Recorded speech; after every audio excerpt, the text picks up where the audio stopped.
sejak awal April hingga bulan Juni mendatang. Jadwal pendaftaran tersebut sudah dikeluarkan Dinas Pendidikan Aceh melalui buku petunjuk teknis penerimaan peserta didik baru tahun 2017-2018 pada 7 April lalu. Kepala Dinas Pendidikan Aceh Laisani mengatakan, peserta didik baru yang terima pada semua jenjang satuan pendidikan yang lebih tinggi harus memenuhi persyaratan. SD sederajat berusia 7-12 tahun, SMP dan SMA sederajat memiliki ijazah atau surat hasil ujian nasional sebagai alat seleksi.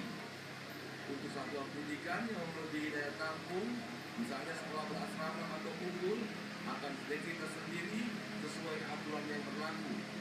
Sedangkan sekolah reguler dapat menerima pendaftaran peserta didik baru secara online maupun offline. Demikian ungkap Laisani didampingi pembinaan SMA dan PKLK Distrik Aceh Zulkifli kemarin. Ada beberapa sekolah yang melakukan perbedaan tentang kesehatan.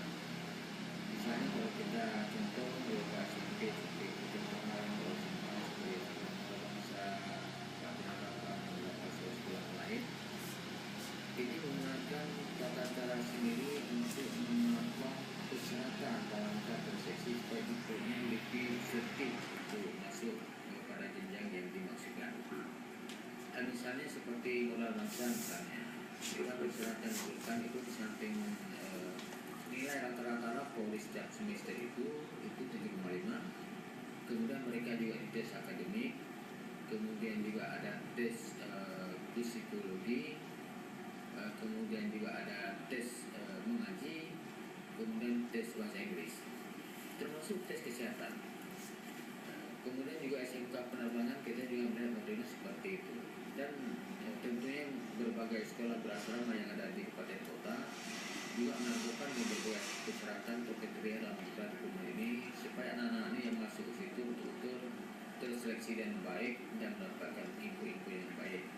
Jadi kita ini di provinsi dalam hal untuk penerimaan peserta didik baru ini kita sudah menetapkan dengan suatu putusan kepala dinas, yaitu dengan nomor 421-3/498 tahun 2017. Mulai kapan? Itu berarti sudah mulai berlakunya sejak daripada bulan April yang lalu. Karena kenapa? Hal ini ada sekolah-sekolah kita yang terutama sekolah-sekolah unggulan seperti yang sudah disampaikan oleh Pak Kadis, bahwa mereka ini sudah lebih dahulu untuk melakukan penerimaan daripada peserta didik baru ini. Pengumuman kelulusan untuk sekolah unggulan 27 Mei 2017 dan sekolah reguler 14 Juni 2017. Pendaftaran ulang bagi peserta didik baru yang diterima secara serentak pada 15 hingga 17 Juni 2017. Hari pertama masuk sekolah tahun pembelajaran 2017-2018 ditetapkan Senin 10 Juli 2017. Laisani mengatakan jadwal pendaftaran dan seleksi penerimaan peserta didik baru oleh sekolah ada juga yang berbeda, tapi tetap memperhatikan kalender pendidikan. Tim Liputan TVRI melaporkan.